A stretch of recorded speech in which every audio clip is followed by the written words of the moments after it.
नमस्कार, मैं हूँ रजनी और आप सभी का मेरे चैनल में स्वागत है। अगर किसी ने मेरा चैनल सब्सक्राइब नहीं किया हो तो प्लीज़ उसे सब्सक्राइब कर लेना। आज हम लक्कड़हारा और वन यह गद्य देखने वाले हैं जिसके लेखक हैं अरविंद भटनागर जी। उनका परिचय देखेंगे हम। वह हमेशा वृक्षारोपण एवं वृक्ष संवर्धन की आवश्यकता पर हमेशा बल देते हैं, इसीलिए उन्होंने यह पाठ हमारे लिए लिखा है।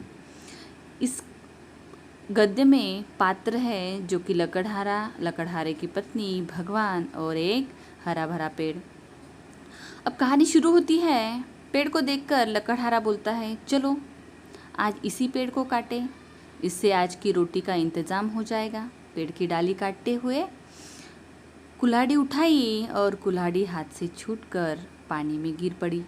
अब लकड़हारा बोलता है, हे भगवान, मेरी कुल्हाड़ी, पानी गहरा है, तैरना आता नहीं, कैसे काटूंगा, क्या बेचूंगा, आज बच्चे क्या खाएंगे, इसी चिंता में था। ग्रामीण व्यक्ति के रूप में भगवान बोलते हैं, बड़े दुखी लग रहे हो, क्या हुआ? क्या कहूँ भाई, अचानक मेरी कुल्हाड़ी नदी के गहरे पानी में गिर पड़ी, मेरा तो सब कुछ चला गया। हाँ भाई, तुम्हारा कहना तो ठीक है भाई, तुम मेरी मदद कर सको तो बड़ा उपकार होगा। ठीक है, तुम दुखी मत हो, मैं कोशिश करता हूँ। अरे भाई, तुम कितने भाग्यवान हो, लो तुम्हारी चांदी की कुल्हाड़ी। नहीं भाई, यह कुल्हाड़ी मेरी नहीं है। ठीक है, एक बार फिर कोशिश करता हूँ। नदी में फिर कूदता है और सोने की कुल्हाड़ी निकाल कर बाहर लाता है। क्या कुल्हाड़ी मिल गई भाई? हाँ, मिल गई, लो यह सोने की कुल्हाड़ी। नहीं भाई, मैं तो गरीब हूँ, यह सोने की कुल्हाड़ी मेरी है ही नहीं। खैर जाने दो भाई, तुमने मेरे लिए बहुत कष्ट उठाए। नहीं भाई नहीं, इसमें कष्ट की क्या बात है, मुसीबत के समय एक दूसरे के काम आना तो हमारा धर्म है। मैं एक बार फिर कोशिश करता हूँ। ग्रामीण नदी में फिर से डूब गया। लो भाई, इस बार तो यह लोहा ही हाथ में आया है। बहुत खुश होकर कुल्हाड़ी वाला बोलता है, तुम्हारा यह उपकार मैं जीवन भर नहीं भूलूंगा, भगवान तुम्हें सुखी रखे। एक बात मेरी समझ में नहीं आई। वह क्या? ग्रामीण के रूप में भगवान बोलते हैं, मैंने तुम्हें पहले चांदी की कुल्हाड़ी दी, फिर सोने की दी, तुमने नहीं ली, ऐसा क्यों? अब लक्कड़हारा बोलता है, दूसरों की चीज़ को अपनी कहना ठीक नहीं है। मेहनत और ईमानदारी से मुझे जो भी मिलता है वही मेरा धन है। ग्रामीण चला जाता है और भगवान के रूप में मंच पर फिर से आता है। धन्य हो भाई, मैं तुम्हारी ईमानदारी से बहुत प्रसन्न हूँ, लेकिन एक शर्त पर, तुम हरे भरे पेड़ों को नहीं काटोगे, न ही लालच में पड़कर ज़रूरत से अधिक सूखी लकड़ी काटोगे। हाँ, मुझे शर्त मंजूर है। अरे रामू के बापू, घोड़े बेचकर सो रहे हो, क्या आज लकड़ी काटने नहीं जाना है? जाता हूँ भगवान। अपनी कुल्हाड़ी उठाकर जंगल की तरफ निकलते हैं। सोचते हैं मन ही मन में, जिधर देखो दूर तक जंगल का पता नहीं, जो थे वे कटते जा रहे हैं और उनकी जगह खड़े हो रहे हैं सीमेंट के जंगल। अचानक उसे चोट लगती है, वह चीख उठता है, फिर एक पेड़ की छांव में बैठ जाता है। आहा, कितनी ठंडी छांव है, सारी थकान दूर हो गई। हरे भरे पेड़ के नीचे से उठकर अपनी कुल्हाड़ी संभालता है। चलो यही सही है, इसे ही साफ करें। कुल्हाड़ी चलाने की मुद्रा में हाथ उठाता है।